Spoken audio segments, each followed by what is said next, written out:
Gonna go for two here. He's going for two. If you don't make this, you lose. If you make it, you're in a position to win. Got him! One-handed catch as he goes up and gets it. That's just a heck of a play. Gonna go for two here. Go for two here. Got him!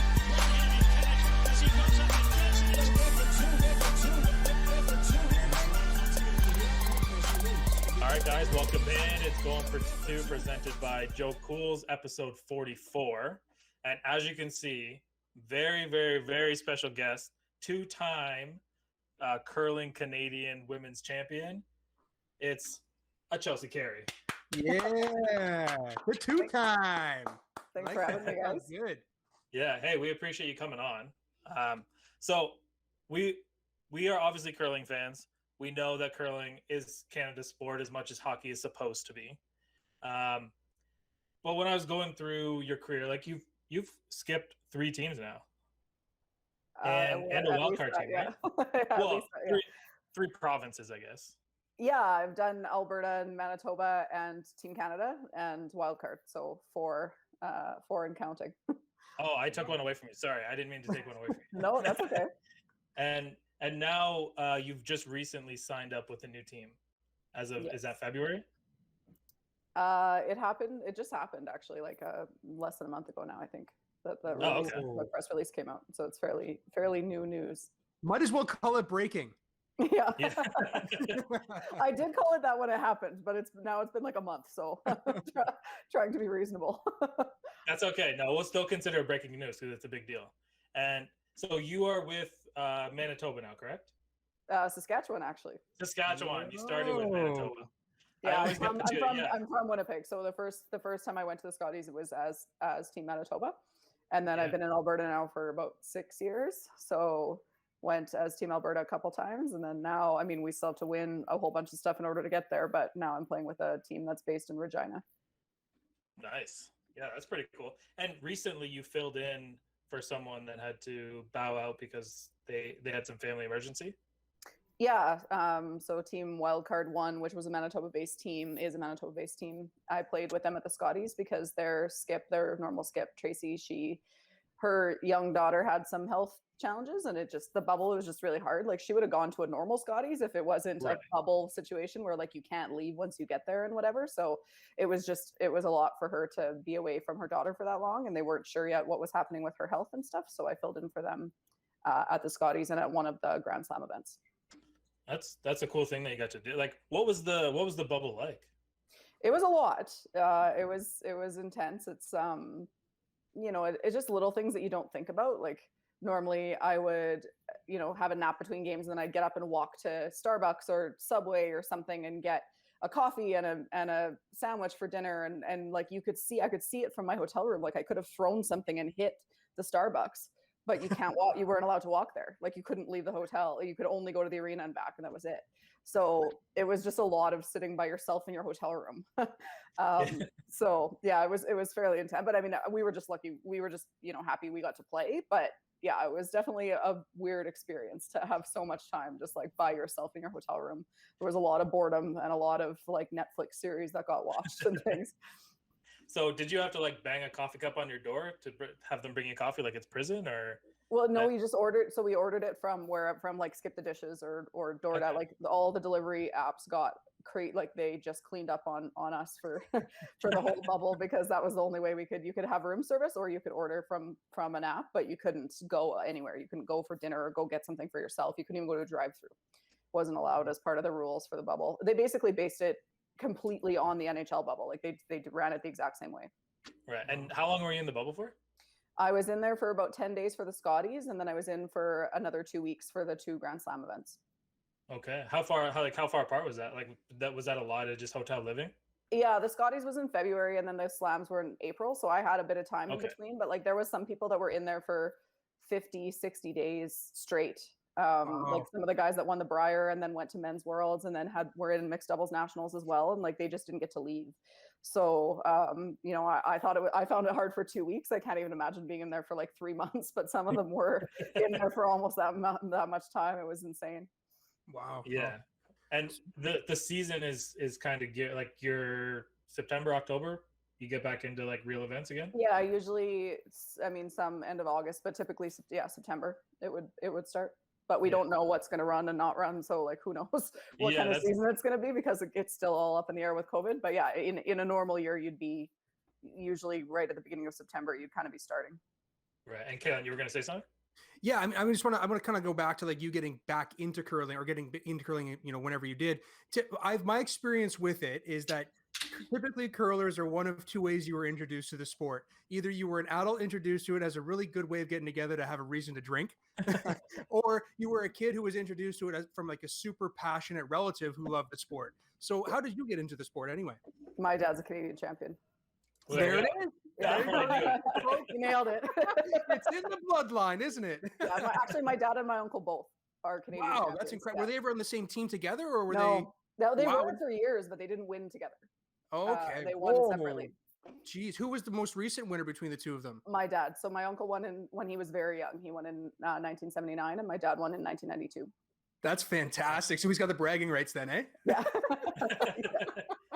Well, That's awesome. you technically have the bragging rights because you have the most recent championship. And I have two of them. Yeah, exactly. Yeah. It's in So, time. I I would get the not let bragging those rights. boys forget it. Yeah, I get the bragging rights for having won two, but I didn't medal at Worlds, and my dad did, so he has the bragging rights in that sense. Wow, that's really, really cool, man. It's always cool to hear about the different bloodlines through different sports. And it's cool to hear that it comes through curling too. Like I said, typically people are introduced to it out of the younger ages through a really passionate relative. To have a dad like that to look up to, I mean, you had some really good coaches along the way then. Yeah, I was lucky. I just was sort of born and raised with it. And I mean, I played every sport when I was a kid. They put us in everything and let us kind of pick. Like you had to do something for every season, but you got to pick which sport you kind of stuck with. Yeah. So I didn't take curling super seriously until I was in probably my mid-teens, but I had been doing it forever. So you've only been doing this for like 10 years then? Yeah. Oh yeah. Okay. You're my new favorite now. That's awesome. Yeah. So, I mean, obviously, like curling is a pretty like labor intensive sport. And I've tried to do it. And I'll be honest, I cannot stay up on the I can sweep a little bit. I'm not very good at it, but I could stand and sweep. But the actual throwing of the rocks, I need you to walk me through a little bit of technique because I keep falling. Yeah. Well, it's funny because it's one I always compare it to golf because it's a skill sport. Like it's just about reps and practice and that kind of thing. But no one's I really a suck. natural at it because it's so skill based. It's not so much like reactive. It's Yeah. hard to be a natural. Like nobody really just walks onto the ice and is good all of a sudden. Like you have to really work at it, sort of the same as golf. But yeah, it definitely, it's mostly about like it's not that you would like you just need to put in the time and put some reps in, but that's what makes you good at curling is just the commitment to doing that, to just reps and reps and reps. So there are no prodigies in curling. There's no up and comers. We are like that guy just started a year ago and he's already here. What's going on here? Well, so fewer than other sports, but there are some. I remember when I would have been about I don't know, 20. I was just into women's curling, so around 20, 21, and we played in a bonspiel in Ottawa. And there was this local team, junior team, that we played against in one of the games. And this girl, like, that was skipping this junior team, and they were like 15 or 16 or something, and she made everything. And I was like, oh my goodness! So I got off the ice. This was before texting and stuff. So my dad had called me and said, "What happened?" And I was like, I don't know who this chick is, but she's going to be unbelievable. And it was Rachel Holman. Oh, okay. So, Okay. She's a bit of a prodigy, but there's not as many. It's just not something that anybody really is just naturally super good at. It takes work. It takes practice and time to get good.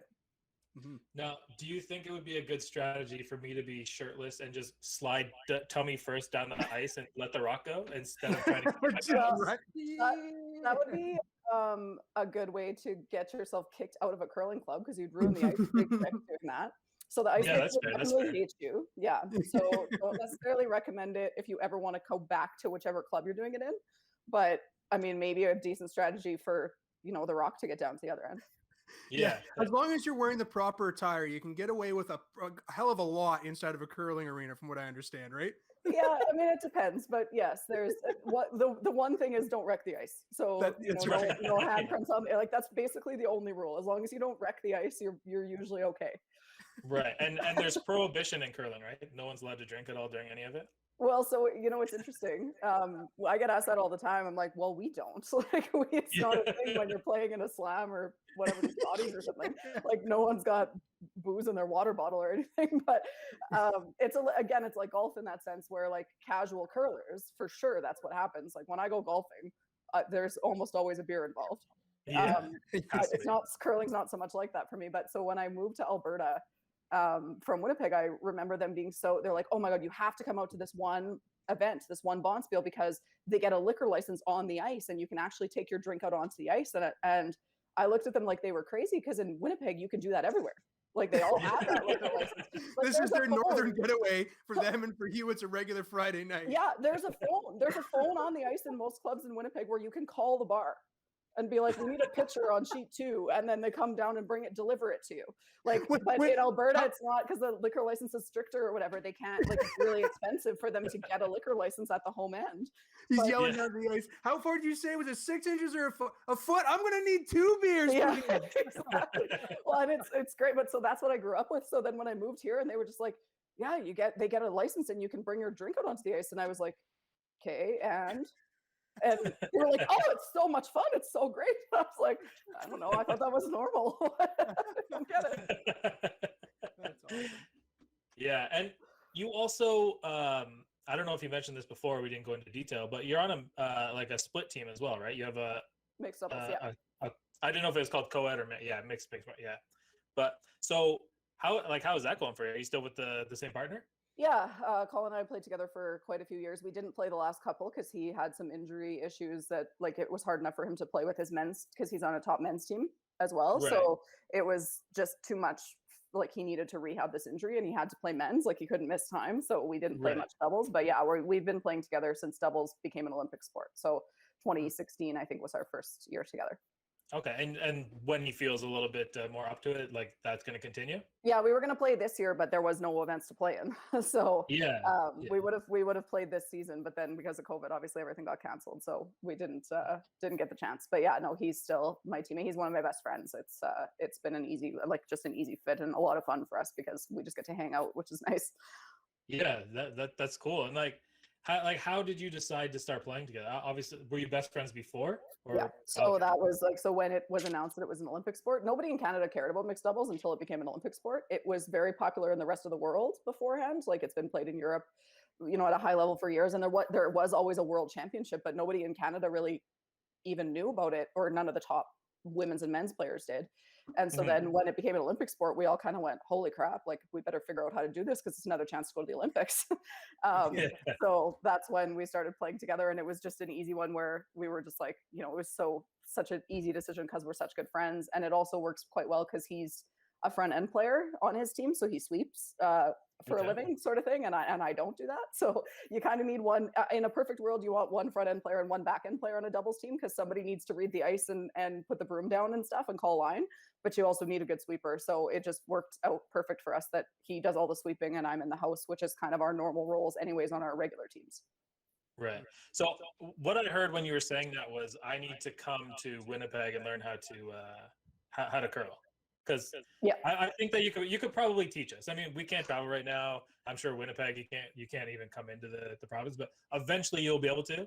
And the Going for Two boys are going to come and learn how to curl. I live in Calgary, but I could go to Winnipeg to teach how to curl. Yeah.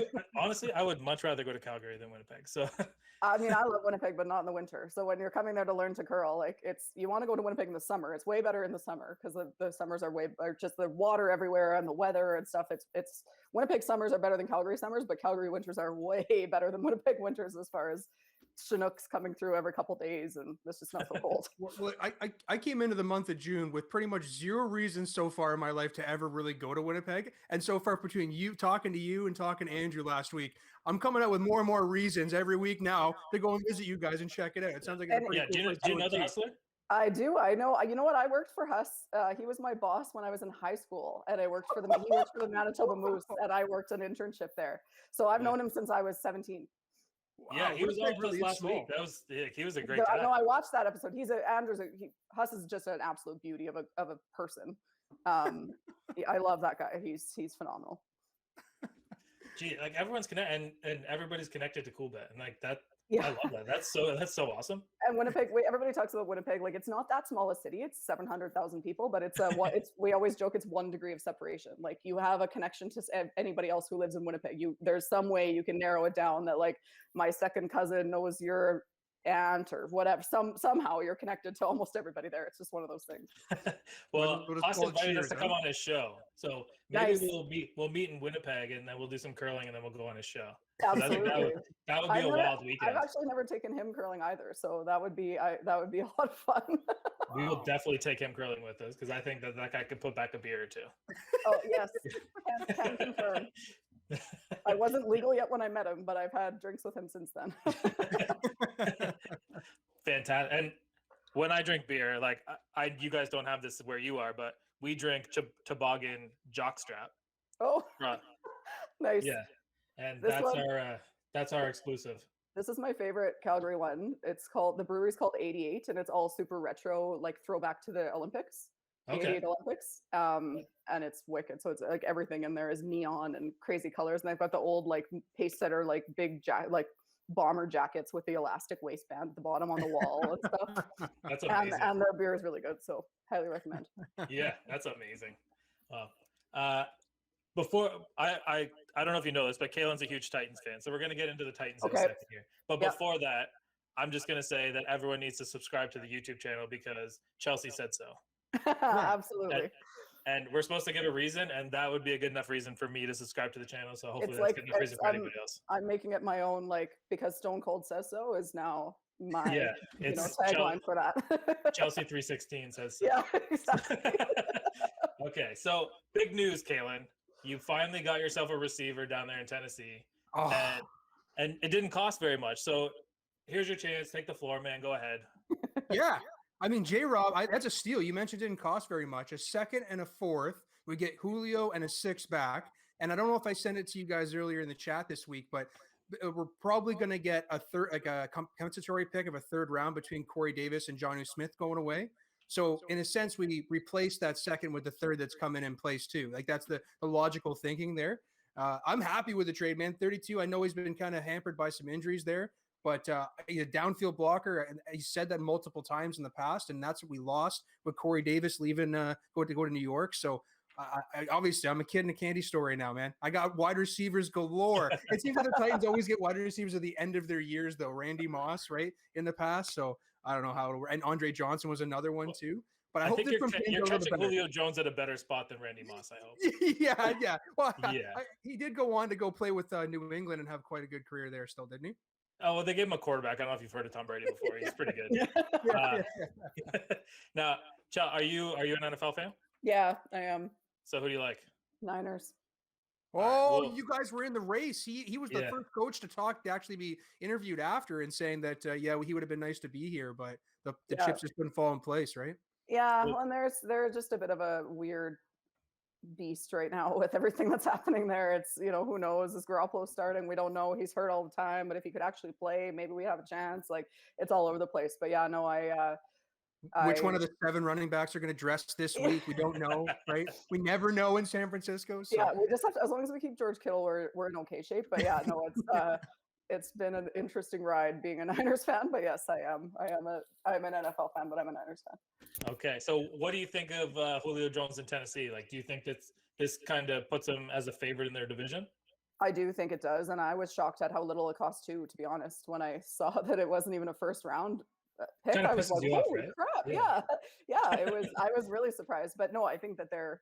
I mean, they won the division last year, didn't they? And so like they're. I mean, they were already probably maybe not the like runaway favorites, but certainly you'd have to have them in that conversation. And now you add a generational talent like Julio Jones. I mean, it's hard not to think of them as the favorite now. I think when you look at the other teams in that division.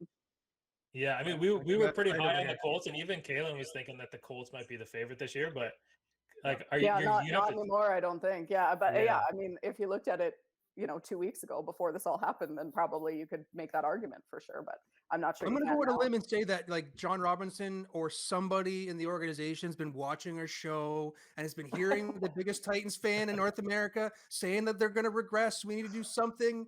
This is definitely the solution here, man. 2 wide receivers that can take the top off of a defense.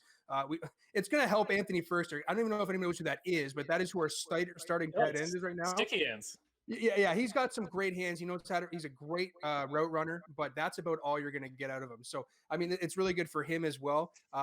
Derrick Henry, man, I mean, this is really good for him. I think that's huge for him. I think it's as big for him as it is for anybody on that team. Absolutely, with close to or just over 700 carries or something like that over the course of the last 3 years. So, I mean, the tread has definitely been worn on the tires. And I mean, everyone wants to talk regression, and he's had a great looking offseason so far as the training goes, it looks like.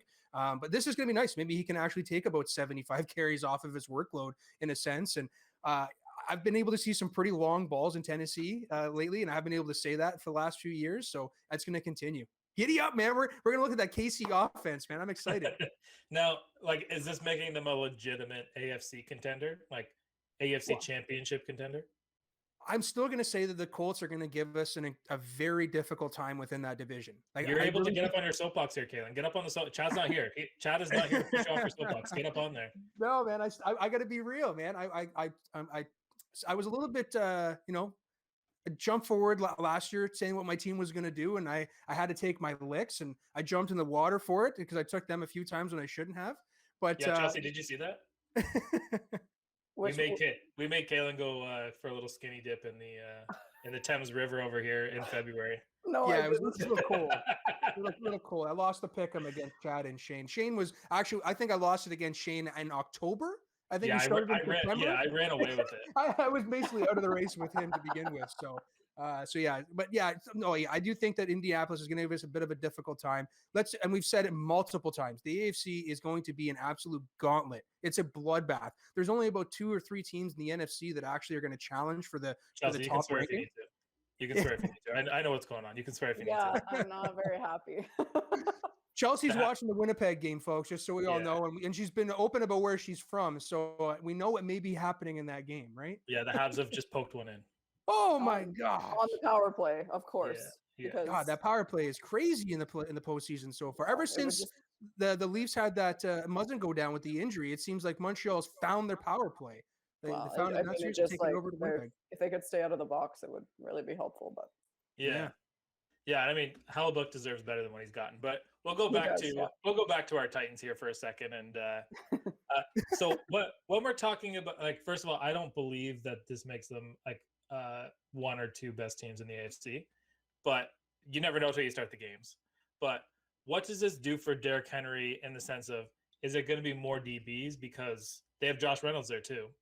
Mm-hmm. Or is he just not going to get fed the ball as much because they're going to become more of a throwing offense?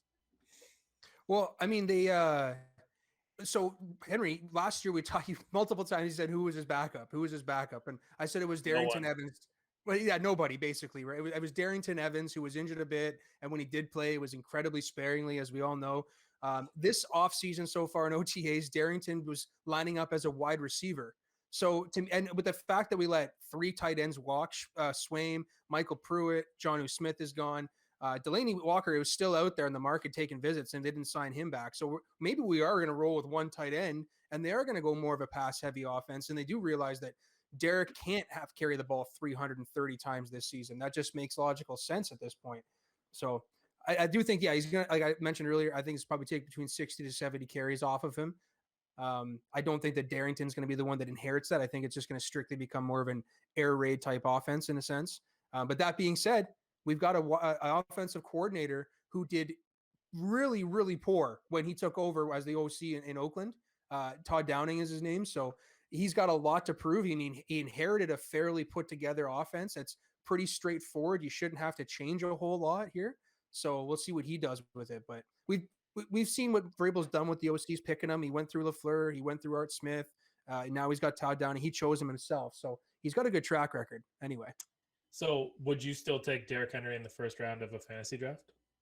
At this point, you just have to, like, I'd be damned if I do, damned if I don't, right? If the guy has carried it that many times in a year, you're going to say absolutely not, because you're such a politician. Just make it. Yeah, you got to answer. I take him. You're going to have to take him, man.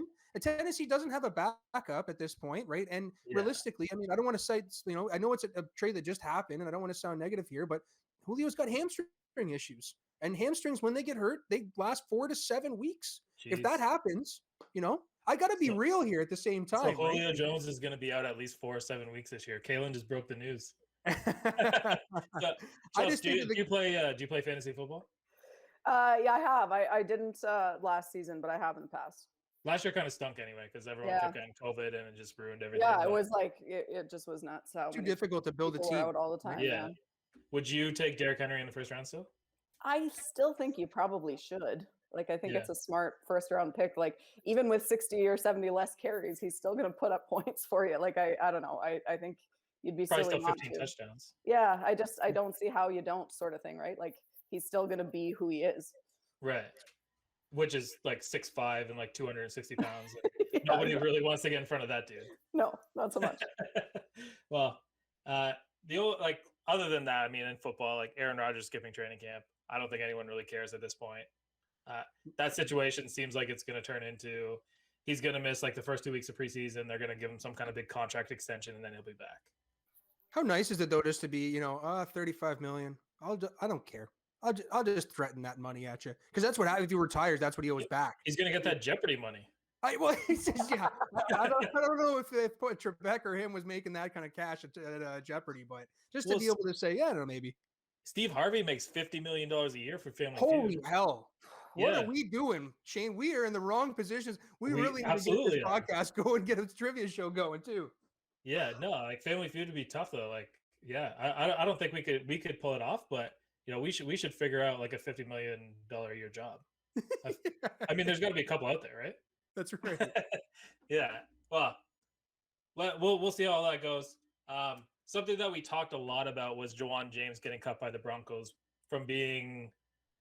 He got himself injured. He outside of training camp or outside of OTAs or whatever it was. Now he's signed today with the Ravens for $9 million. Does that eliminate his lawsuit, or is this just going to be like a double payday for him? Well, it's looking to me like it's going to be a double payday. I think it's absolutely crazy that the announcing of him signing with the Ravens happened the exact same day that the grievance was leaked out or that it was announced anyway. And, I know that the owners, there's going to be competitiveness between divisions and stuff like that. So I can maybe see a divisional team signing him like that. But to have just another team in not only your conference, like it's somebody else that that you guys have been owners for quite some time together, to be pulling a stunt like that, it's kind of lowballing your fellow owner at the same time when he's getting sued, right? It's kind of weird. Right. And the way that they've designed the contract too, as long as he does his rehab appropriately, and if he comes back, he's getting everything he was going to lose anyway. They've done what everybody has said that teams should do for contracts in a sense. Like it's really split. It's like people are saying you should be practicing under their supervision and doing under their rules and stuff. And you've got people saying, if I want to live in Florida, but I play year round in Tennessee, I should be able to live in Florida in the off season and train because that's my professional job. Right. Right. So I understand that, but I think this is Baltimore is going to open up a can of worms here where contracts are going to be kind of reviewed a little bit differently going forward, I feel. Right. And Chelsea, were you aware of the situation that was going on? Yeah, I read a little bit about it. I didn't get into it in a lot of depth, but yeah, I mean, my understanding or my impression when I read it was that it's going to be double payday, which is shocking to me a little bit, but I'm not sure how else it would go. You know what I mean? Like when you sort of look at it and I think that's the way it has to go, which is insane. But I think that's what's going to happen. And I agree. I think it's a precedent that now is going to be kind of out there that has to be considered with any situation along the similar lines moving forward. And the politics that are being played within the players too is pretty crazy. I read a story about, and Shane, you're not going to, no love loss here for you, but Cleveland, for example, is going through this where they have a whole bunch of all the defensive players basically. Yeah, all the defensive players, they had a lot of new additions to the team. They've decided they were going to get together through OTAs, the voluntary ones and everything. They were going to do it the whole time. Whereas the offense basically said they were going to stay away. One of the offensive linemen, I can't remember who it is, but he's the president of like their division of the players union or something. Like JC Trotter, probably. It might be him. Yeah. And basically, it's more or less they're being forced to not come in because it's going to look poorly underneath your union president, more or less. And that's kind of shitty. I mean, you're going to love hearing that because it's Cleveland. They don't get to get together for their OTAs. But if I'm a team that has a bunch of good players that came together for the first time, I shouldn't have to now. And then, of course, you're telling me to go practice at home. I go and run a few routes with my boys and blow my knee out and I'm done for the season. Are you paying me? Are you giving me a paycheck? I don't know if you are. Right. So pretty crazy. It's a tough situation to be for a union, right? Like these guys all have to play for themselves, but they have to look out for like that they don't break any union rules. But at the end of the day, what you're saying is correct. And if they can't go to bat for Juwan James to get his money, then all of this is for nothing. I mean, yeah, you're staying away from nothing and you're potentially hurting yourself and just impacting your own family. And I don't think that any of these guys are going to come to your rescue. No one's offering to put food on Juwan James's table. I mean, not like he's suffering, but I mean, the guy's made lots of money in his life. But if he was in a tough spot, like none of these guys are running to his rescue. Yeah, so. Exactly. You're right. And I think exactly. I think what I mentioned earlier, that the Ravens contract now is going to open up a can of worms for these players that I think the union is really going to grab a hold of that and say, why are contracts not going to be built this way going forward or have these clauses in place? But now you're going to be looking at NBA type contract, fully guaranteed or something. And that's just not going to be good for anybody, especially if somebody the size of Patrick Mahomes' contract, right? Yeah, I mean that's just stupid money. That's the kind of money you can't even spend. That's right. And yeah, we talked to our boy Huss about the Patrick Mahomes and how he's all fired up that he thinks the KC's going 20-0 this year. Of course he is. and I'll be honest, by the end of the conversation with him, like I kind of believed it too. Like he kind of talked us into it. And like I am not a Chiefs fan. He's a persuasive guy and he's a huge Chiefs fan. So there's not a lot of surprise there from me. Yeah, he's good with his words. Now, this is a moment that you've probably been dreading, but we're going to have to talk about the Habs and the Jets for a bit. Oh, boy. Okay. And you're a real fan, so we want to get your opinion because we're just watching. We don't actually have any skin in the game. Right. I'm a Penguins fan. Kaylin's a Devils fan. So we're just kind of spectators here. So what happened to the Jets? Like, I understand what happened in game one because they weren't ready. But how have they not been able to rebound and at least like put up an effort here? I just feel like this whole thing with Scheifele and the suspension has just taken it out of them. It just fed, like Montreal came in with momentum, like you said. I didn't really expect them to win the first game. I hoped that they would, but I didn't think they would because it's hard to do that when you've had a week off and they're coming in hot off all this crazy momentum. And like they did the same, Jets did the same thing to Vegas in 2018 and didn't win another game after that, but crushed them in the first game for the same reason, the same situation, right? But I think that this hit and everything that's kind of surrounded it has just really like fed into Montreal's momentum and sucked it away from the Jets. And not having DeMello is hurting. Like their defense is not deep anyway. So having DeMello be out, and then I mean at least Stastny's back, but to have so now you finally build a little depth at center this year with bringing Stastny back, but now you lose him and Scheif in the same, like for the same game. I mean, now you're in a bit of it feels like 3 years ago when we had no centers and it was a problem. So yeah, I just think it's a bit of a tough situation. The defense, I thought the defense against Edmonton outperformed what I thought they would do. But they've looked more like, the sketchy defense that we had in this series against Montreal. They're not leaving. Hellebuck's being hung out to dry way too often.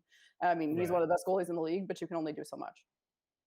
Right. I mean, Hellebuck is the reason that they beat the Oilers, essentially. I mean, the team played much better. Yeah. Mike Smith was great too, actually. That was an interesting, that's the best I've ever seen Mike Smith play in that series. He played very well, but Hellebuck was Hellebuck. He was playoff Hellebuck. It was, and we joke about like playoff prices. Everybody's saying that now too, and that's true as well. But it's just, sometimes you just are left with like he has no chance to make some of these saves, and they're just getting like the turnovers and the leaving a guy wide open, and you're watching him and whichever Hab gets the puck, and you're just like, he's standing all by himself in front of the net. Like we've got two defensemen there, and neither of them are standing anywhere near this man. So what is happening? It's just a breakdown defensively, and they haven't been able to solve Price on the offensive side. But I think the defense is a bigger issue. Yeah, on Sunday I saw that Stastny was coming back in the lineup, and I went to Coolbet, and I was like, how are they still plus money? This doesn't make sense. So I'm like, all right, I'm gonna fucking sneak one by them here. I'm just gonna put a whole bunch of money on the Jets and see how this goes. And then like, yeah, that was a mistake. Yeah. Like I shouldn't have done that. But I don't know. Like it's kind of made me think like a little bit back to a couple years ago. The Penguins got swept by the Islanders, and every game I kept thinking like, there's no way they're getting swept. So like they're gonna at least win one of these. And like, I thought that about like it's my team, and I Yeah. still thought at some point the Oilers would show up. Like I Yeah. never thought the Jets were sweeping the Oilers. yeah, Either for like because I'm like, well, Draisaitl and McDavid can't stay that quiet for an entire series in the playoffs. right. They have to Like, take that's over one insane. game. Yeah, Yeah. so fine, but I just kept thinking eventually they would show up and then we would have a series kind of thing, and it never really happened, which was crazy. And I mean, you could make the same argument about Matthews and Marner, but Oh, there's But- a lot of Leafs fans that listen to this. There's gonna be some triggered people. well, Yeah, I feel- mean, feel- feel free to get them. how they produced less than McDavid and Draisaitl, who produced almost nothing. I just can't understand that. That's nuts. But it's been a weird playoffs. It's just weird stuff is happening. I don't know. But yeah, I thought the same thing about like, so I keep thinking about that about the Jets too. Like they're a better team than this. Like, so what's happening eventually? And I hoped that the Scheifele suspension being 4 games would piss them off and sort of make them go, fine, like fuck you guys, basically. You're gonna take him away from us for 4 games, which like this is a guy who has no history of anything. Like he has a squeaky clean history, and he gets It a was 4-game bullshit suspension. right? Yeah, it It's was way bullshit. too long. Like, I mean, I'm not surprised that he got suspended. I think if the guy didn't get hurt, if Evans didn't get hurt, that I'm not sure there is a suspension at all, which I think is complete bullshit as well. Like that the result of it shouldn't factor into that decision, but it does. But 4 games is just gross for somebody that never, like Tom Wilson's going around ragdolling people and he's got all the history in the world and he gets fined $1,000. Well, for a guy that makes millions of dollars a year, what the hell does he care about $1,000?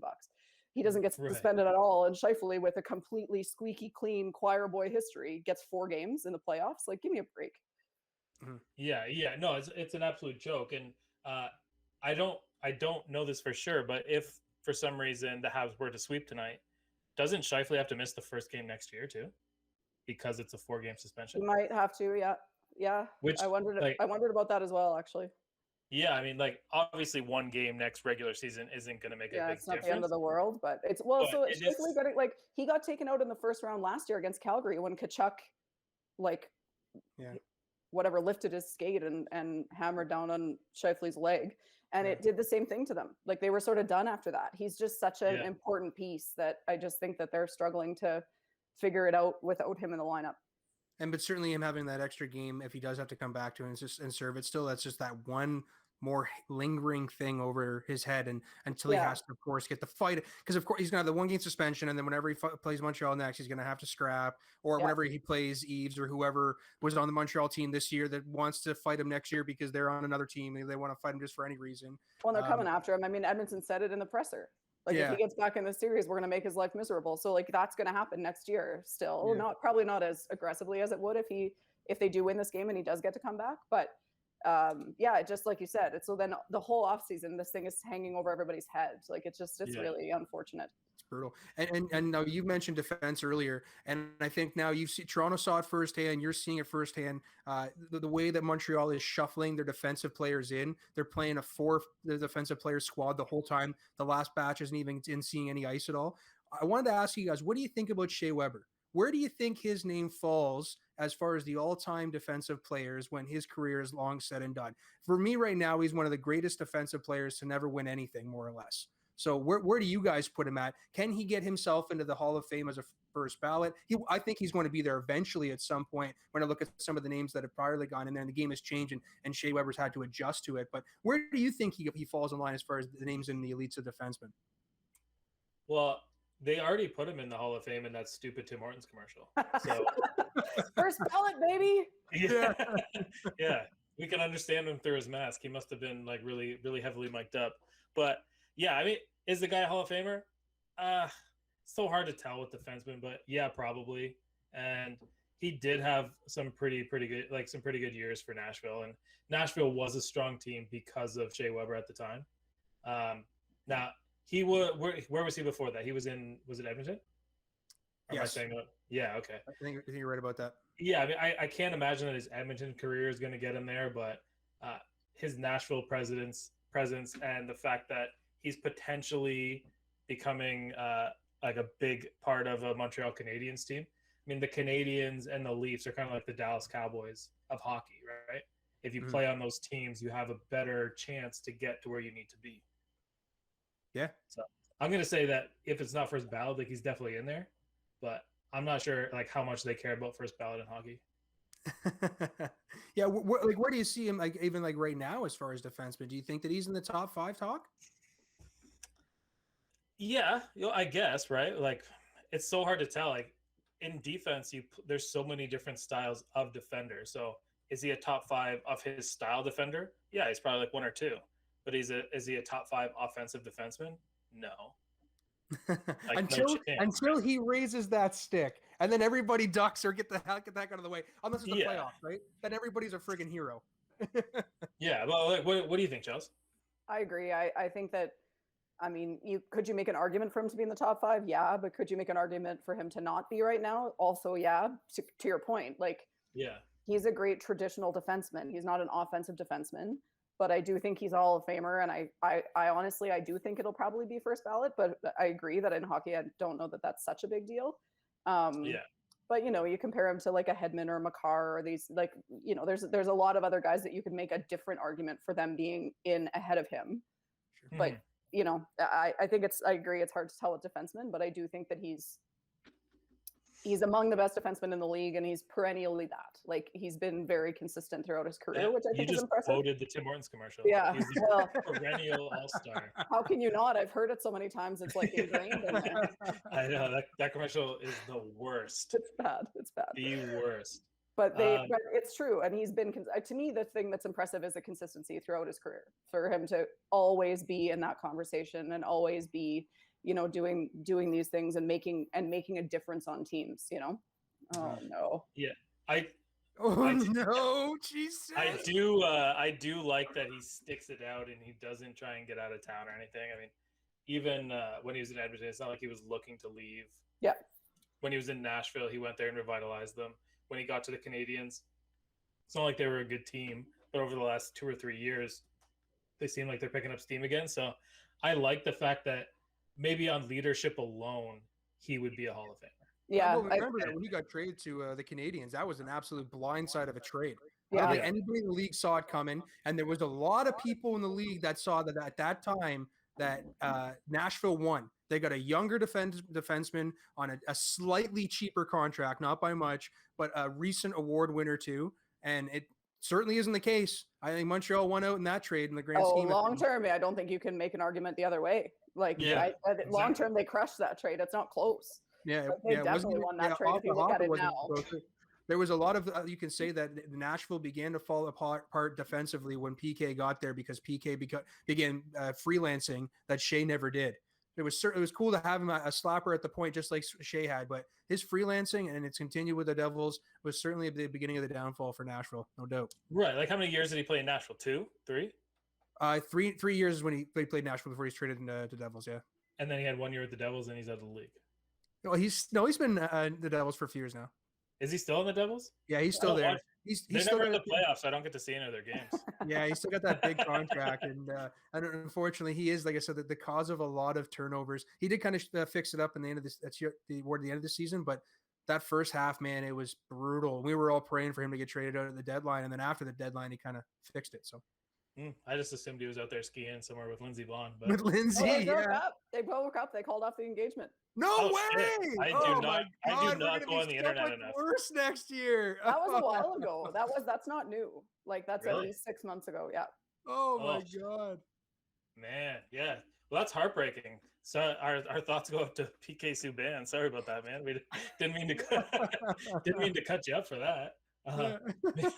Maybe let's go to another series. So the Islanders and the Bruins are playing right now. I'm going to be the first one to admit that I thought that the Bruins were running away with this. Based on tonight's score, the Islanders are going to be up 3-2 at the end of the series. It's 5-3 for the Bruins right now, or for the Islanders, sorry. Are the Islanders better than I give them credit for? I think they're sneaky good. Yeah. Like I don't know that they're. I agree. I thought Boston was. I don't know that I thought they were going to run away with it, but I thought they were going to win that series for sure. But I feel like I undercredit the Islanders for what they managed to win. I'm not sure that they deserve to win what they win, but they win way more than I think they should. Yeah. I think they're just old. Today, Travis Zajac in the pregame or whatever, the early day skate by, said that he came from a team where you had to be 25 or younger to fit in, and he's on a team now where you can be nearly 30 and older, and then you're fitting in. I think they just got a bunch of vets who know where each other have to be on the ice. They're told by the coach X, Y, and Z, and they don't ask questions. They don't freelance. They're just there. That's I think that they're almost like you watch Colorado. Colorado's plays they're incredibly timed plays, but they're all freelance. It doesn't look like they're drawn up by any means. It does look like they know each other are going to be, but it's just a bunch of kids on the ice just making the defensive look full. Whereas over here, it's a bunch of vets that just know you need to be here. 10 years you've been taught that. Be here at this point when I pass you the puck, and it's working. So Well, and their coach is probably one of the best ones in the league, and he knows where to make sure the guys are going. yeah, I mean, can't believe Nashville let I'm him not a go. Barry Trotz fan, but yeah. I mean, Barry Trotz is by far one of like top 2-3 coaches in the league. Yeah. He knows how to get his team under control. He's the Bruce Arians. I like the way he handles the media, the way he handles his team. He's a much, much, much calmer version of John Tortorella, you know, in a sense where he's not going to. Everyone is. It's hard to not be calmer than Tortorella. Like, let's be clear. That's right. right. Like very aggressive for the bar on calmness, or lack thereof, I guess is a better way to say it. Yeah, exactly. And you know, the Golden Knights and the Avalanche, they've been kind of doing a little bit of battle. I again, shot out of a cannon. The Avalanche take a 2-0 lead. Last two games, it seems like, you know, the hammer goes back to the Golden Knights. So, what do you see happening in the final three for that? I think that's a battle. I mean, I think Colorado on paper is the better team, but like they're young and they're still kind of figuring it out, where I think Vegas has kind of the veteran presence. And I thought it was a huge mistake for them to start Leonard in the first game. And they've gone back to Fleury now. And I think if they keep him in net, they have a chance to win. First of all, I love you for saying that because you're the first person to agree with me. Because that's what I kept saying too. Was I don't understand why Marc-Andre Fleury's not in the net right now. Fleury was great in the first series. I couldn't believe they started Leonard. I just thought that was so bizarre.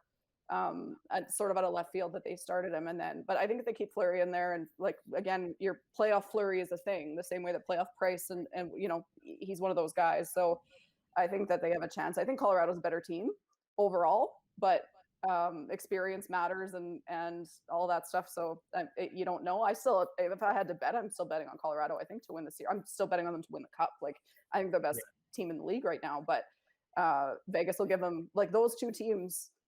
I said from the beginning that I think whoever comes out of that series is winning. And if you were to bet on it, where would you bet? Obviously, cool bet. Absolutely. I actually have a little bit of money on both of them, on Vegas to make the final and on Colorado to win. Okay, perfect. And so the way that the bracket's breaking down is whichever one of the Canadian teams gets through, whether it's Winnipeg or Montreal. We're not sure which one it's going to be at this point. But you could probably make a pretty educated guess right now. Yeah, they're going to play either Colorado or Vegas. Now, the Canadian government has come out and said that the travel ban is lifted and they can come in. So what do you think that does for Montreal's chances being able to play in Montreal against one of those two teams? I think it definitely helps them. I still don't think it's enough to give them a real chance to beat either of those two teams, but having a hometown crowd and Habs fans are you know, loud and supportive and whatever. So I think that it certainly doesn't hurt them, but they're still only going to have whatever they have, 2,500 or something, and then they're going to go to either Colorado or Vegas with a full building or mostly full building. So I'm not sure it's a big enough advantage to really swing anything in their favor, but I think it helps them to have a hometown crowd at all. Right. And do you think it's a good decision to have the teams crossing the borders right now? Like, does it even matter to you?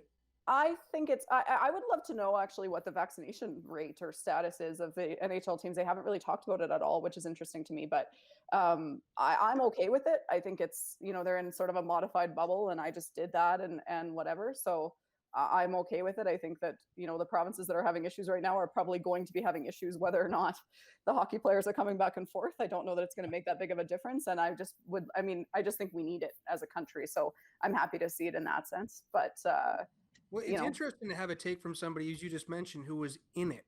Like, you did it. You know what it's like. You know what the protocol is that you have to go through on a daily, weekly basis. We're out here just a bunch of Joes sitting on a couch just making guesses about what you guys are going through all the time. So who the hell are we to make a decision about that? But for you to say like you're cool with it, I've done it. I know what they have to go through. I'm totally down. I was half down with it before. I'm totally down with it now. Well, Totally. and they don't have to go through like, so their bubble this time, this modified bubble, I don't know exactly what the rules are. Like I said, our bubble was based on their original bubble last year for the playoffs, which was very successful. Like it went through the whole thing without any positive tests. So that, I don't know that this one necessarily is going to be anywhere near that level, but I think that at this point with the vaccination rates and things, I'm okay with them doing it. And I think that it's important for the country to have, some, like to be able to watch a game with some fans in the crowd. Like it's just so crazy to us now. Yeah. So I'm happy to see it from that side. Well, we just got opened up as a province today. We get to open up in a couple of days. So Giddy up. We got bars on Friday, I think is what I got told, right? They can even stay over to 2 a.m. or something. Yeah, you have to be outside, but that's okay. Yeah, ours went back to patios in Alberta on June 1st. But I think June 10th, if we hit certain vaccination percentage, we get like in restaurant dining again and everything. Well, that means everybody gets paid. And you know what happened this year, Shane? I read this today. I think you're gonna think this is interesting. Sidney Crosby became the highest paid NHL player of all time now, cumulatively kind of thing for his career at $121 million. So that's what those boys are getting. We have the fans in the stands to get those boys paid. So it's gonna be nice to see it again, finally. Yeah, and so with this kind of an exemption, we're gonna switch sports for a second. Do you see the Blue Jays making their way back to Toronto this year? Do you think we're going to be in a spot? I think it sets a bit of a precedent, but I also think that playing an entire 150 some odd games baseball season is different than playing 1 or 2 series of hockey playoffs. Like the baseball season is just so long that I think it's a way bigger commitment. It's harder to promise that they can play in Toronto all year and go back and forth and whatever. It's not like they're granting a one-time exemption for 2 weeks or whatever it is. It's like a whole year, and it's a lot of back and forth. Right. So I'm not sure that of all sports, I think baseball will be one of the last ones to be able to do it. Like the Raptors should have a better chance because their season's shorter. Yeah, right. and they'll be a little bit pushed out, right? They won't even be out until basketball probably doesn't start till October or November. Yeah, right? So I think that makes more sense than the Jays at this point. And we just talked about the baseball needing or teams needing money. Like baseball's hurting. Like they have big friggin' contracts and they're guaranteed type contracts too. And I think that the Jays either yesterday or just today announced that they're opening up the amount of people they can have in attendance. And I think it really, right? I think as you mentioned there, it's gonna come down to whether or not they can have fans in Toronto. Realistically, they're gonna have to make a business decision. They only make money being in Toronto from the merchandise being sold those days, really. They need to get that ticket sales. And if they're going to get it down south this year, I'm totally fine with them staying down there if that means that the team is going to be okay and be successful after investing the amount of money that they did this offseason to try and be competitive in a very tough division. I think that they might, if I had to guess, I think that they're not playing in Toronto this year. I just don't, there's just so much that has to go right to have people in that building in Ontario is one of the worst provinces as far as COVID numbers and lockdowns and things, right? It's been one of the most aggressive provinces in the country. We're the worst province in decision making. In the world, nearly almost. I mean, you could argue exactly. So I just have a hard time believing that they're going to be like, yeah, okay, we can play 80 home games this year. That's okay. That's no problem. We can bring people. And they're just sprinkling seeds. They got some place in Dundee and they got the place in Buffalo. We'll make new fans, and all the 6-year-olds will want to be Jays fans in 10 years, right? Yeah. It's a marketing thing. I get it. I just think it's a bit crazy. So I just would be surprised if they were able to do it this summer. But I mean, again, I sort of hope so on one side, but I also don't know that it's necessarily a very responsible decision. So I'm a bit torn, but if I was betting, I would say they won't be playing in Toronto this year. And I think that baseball wants them to stay in Buffalo because they're going to make more money in Buffalo based on the TV contract that they can have with a local Buffalo station. Because that's how revenue sharing works in baseball is all the TV contracts get put into one pile. And the Jays are probably one of the only teams that have a second TV contract because they would have Buffalo and they would have the Rogers Sportsnet. Right. I like big slices of pie too, Shane. I get it. Yeah. And so I don't watch college baseball.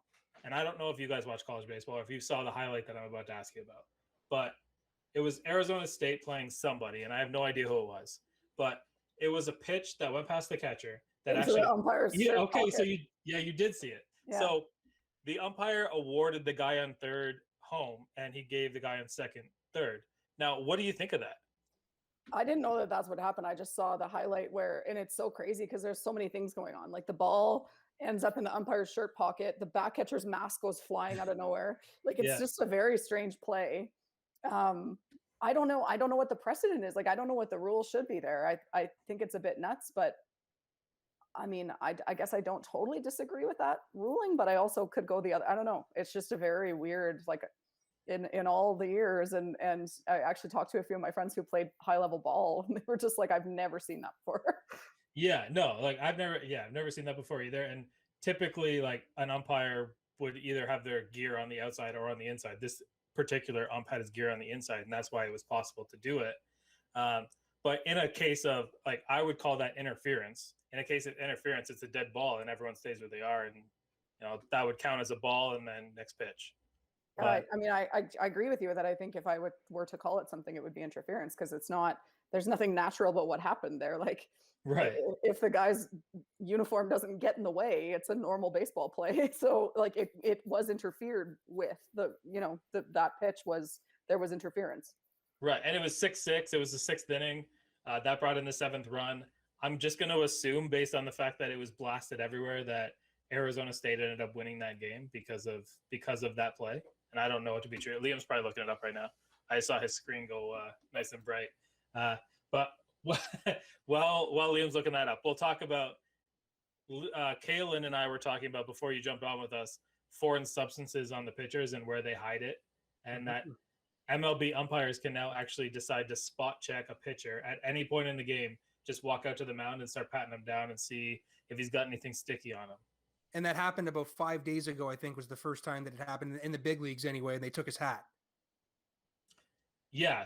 Well, the hat, that's just stupid, right? Like, if you're going to hide it, at least hide it, right? Yeah. Put it on your pants, or some guys put it in their glove. But I was telling Kaylin, like, when I was playing baseball, we would put shit on the inside of our belt. Because, no one's going to check that. And it just looks like you're kind of pulling your pants up.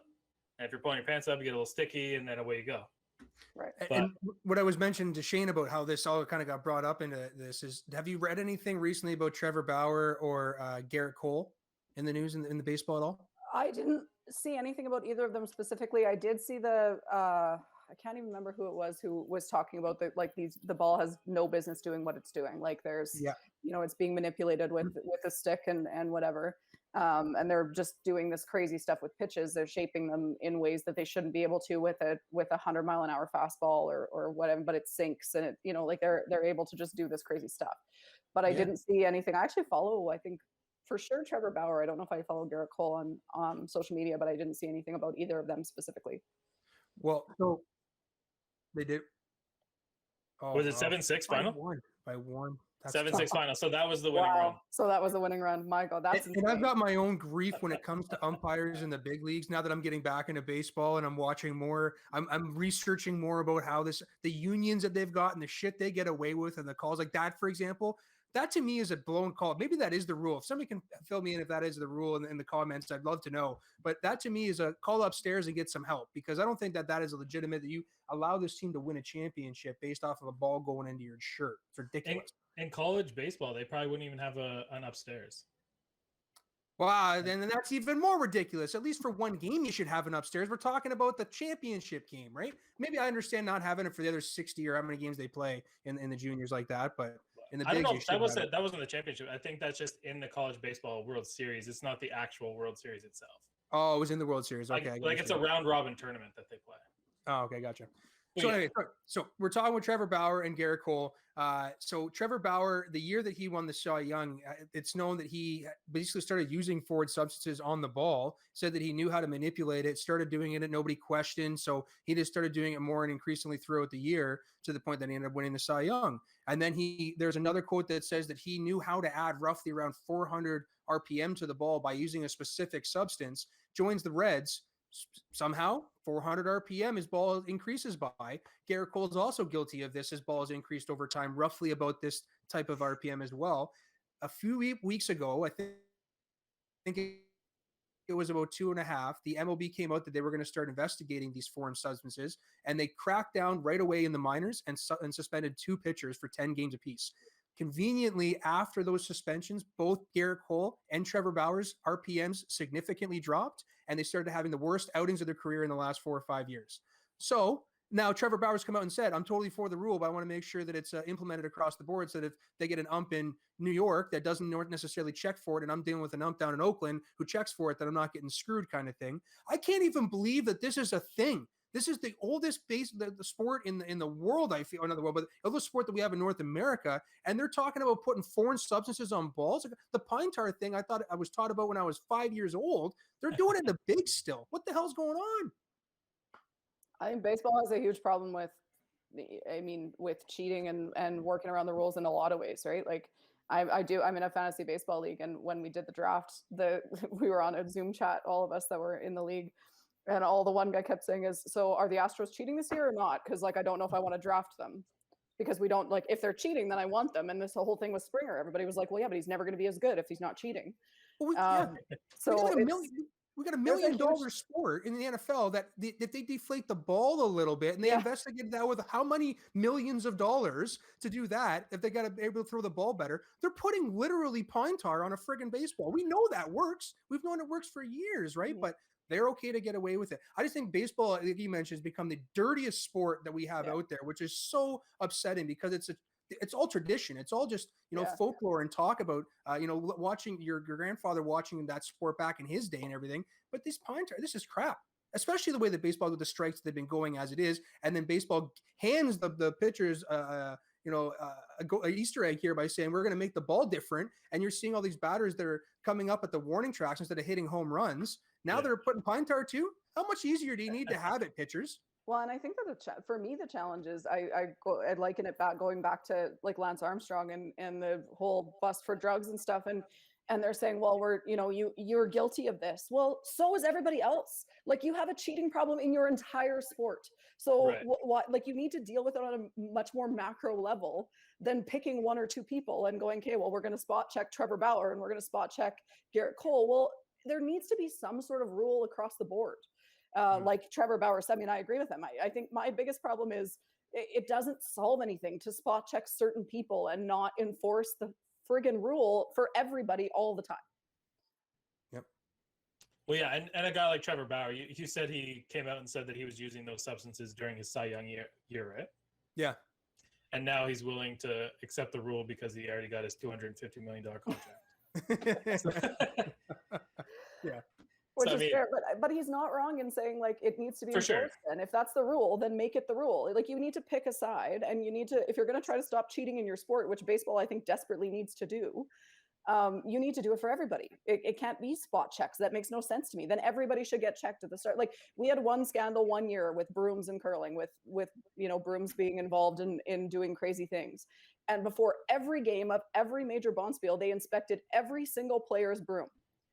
Like, so what were they accusing of it? Because different fabrics. So it was 2016, and there was fabrics that were more aggressive, like scratchier, more abrasive, that could shape the rock path. Like, so you could make a curl, you could slow it down, you could speed it up, you could hold it straight. Like, you could sort of, it was like having a joystick a little bit. Like, you could kind of it became a sweeper's game instead of a thrower's game.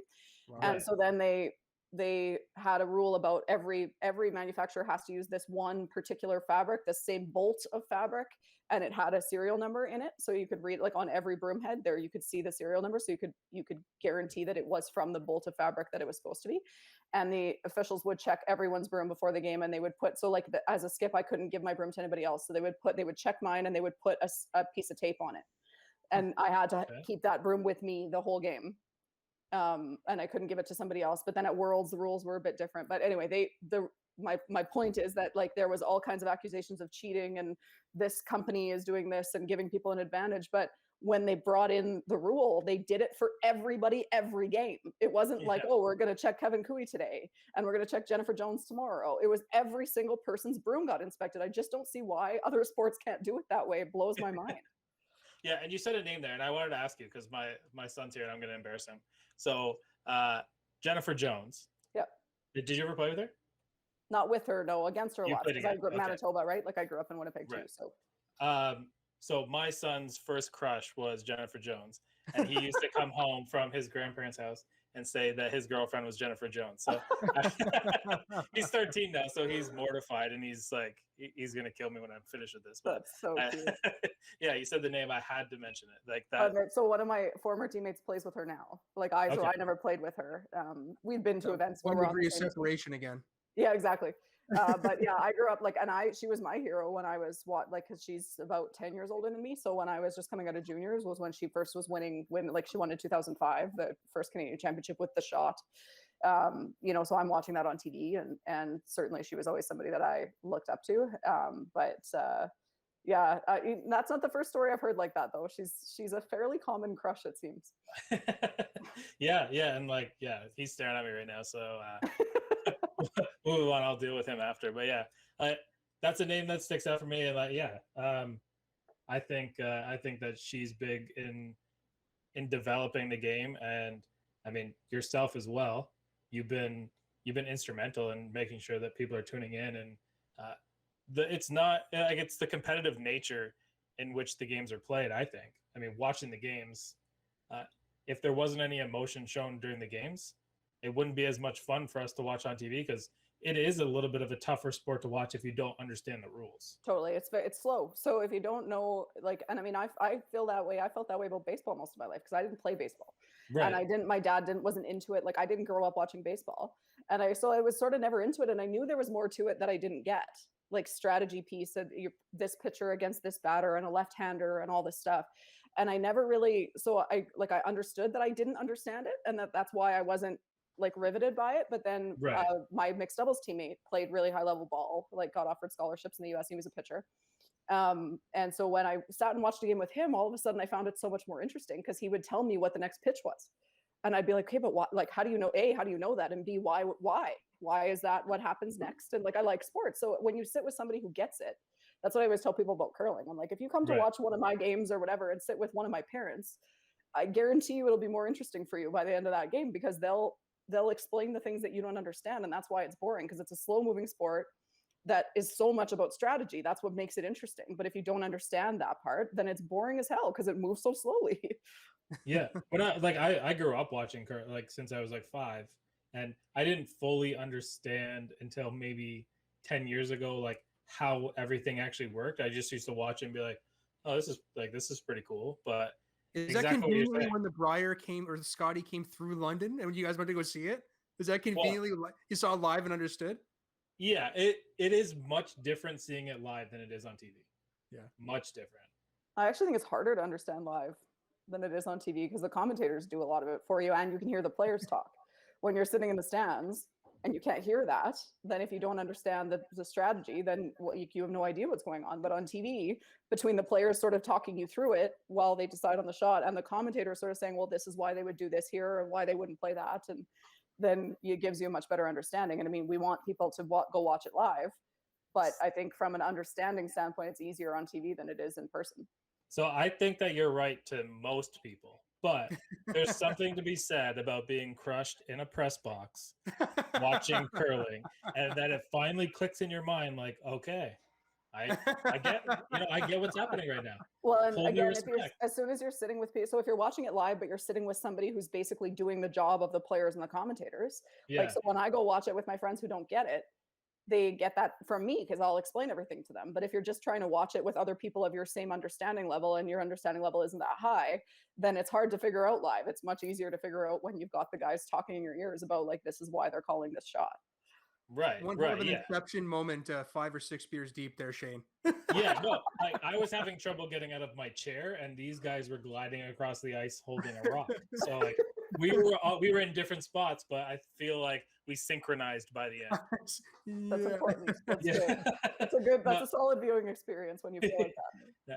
I got one more thing for you. Liam wants to cut us off already. He's already told me hard out, but we're not going to go hard out quite yet because we didn't get all the way through the rundown.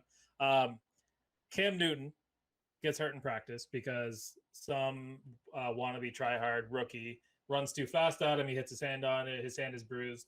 Now, does this kick the barn door open wide for Mac Jones?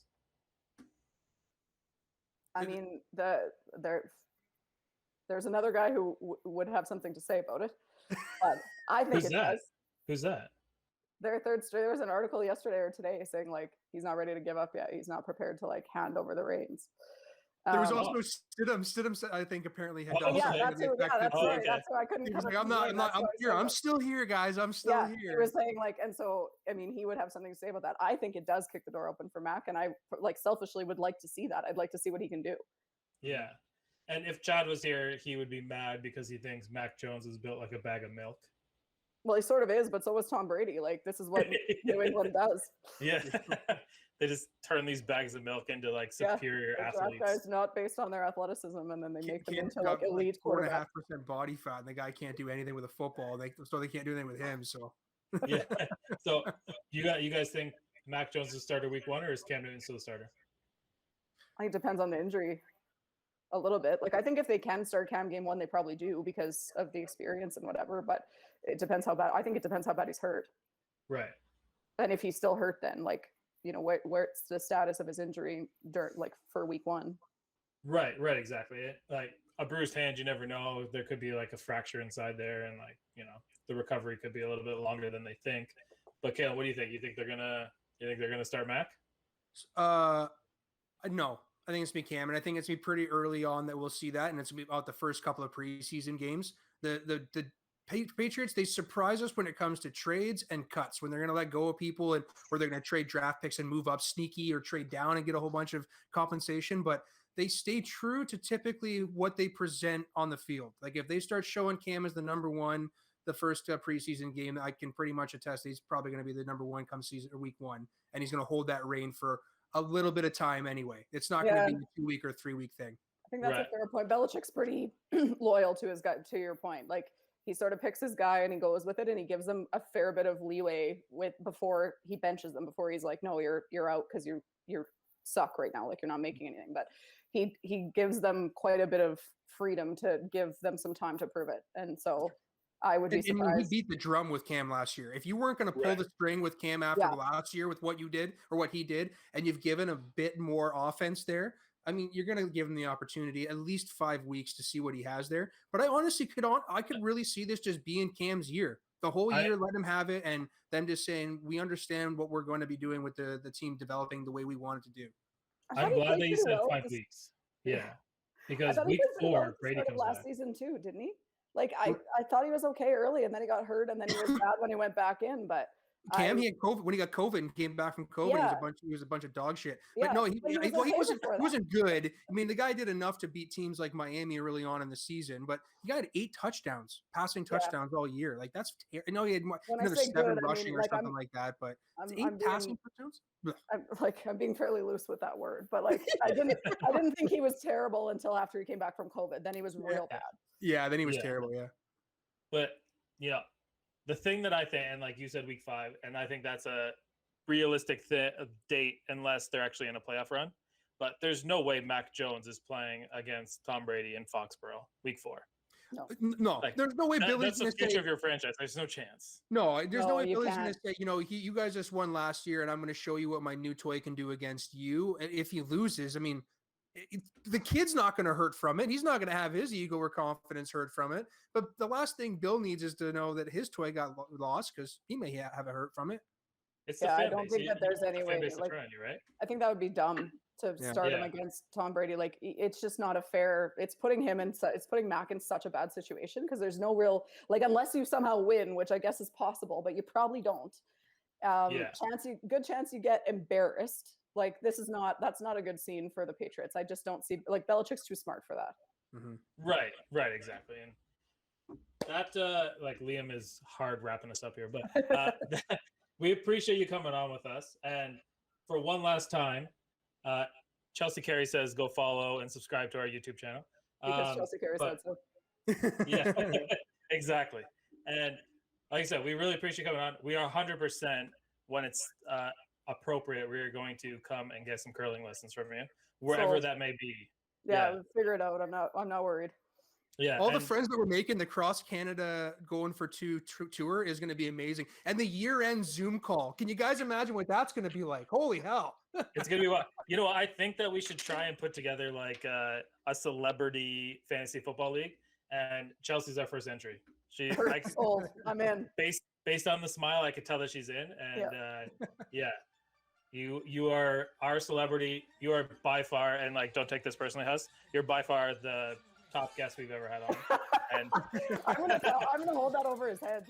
yeah, we have never had a two-time Canadian champion on here, and Two we're gonna times. have Two times. Say it again. we're gonna have to have Shane, you two come times. back because Chad, he was up in your neck of the woods.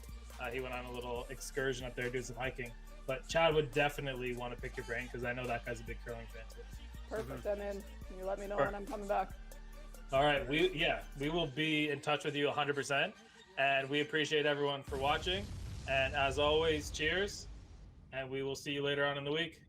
Cheers. Cheers.